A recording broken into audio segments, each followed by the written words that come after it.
Do you want to remove your Instagram profile picture but don't know how?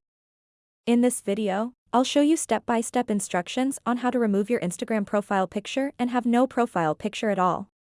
After watching this quick and easy tutorial, you'll be able to do it in no time. So make sure to watch this video until the very end to learn how. To get started, open up the Instagram application and then tap on your profile icon at the bottom right corner of the screen.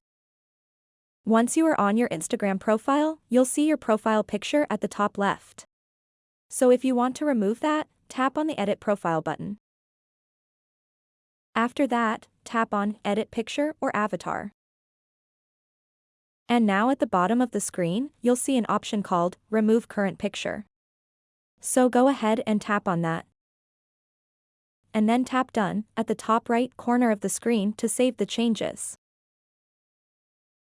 And now you've successfully removed your Instagram profile picture.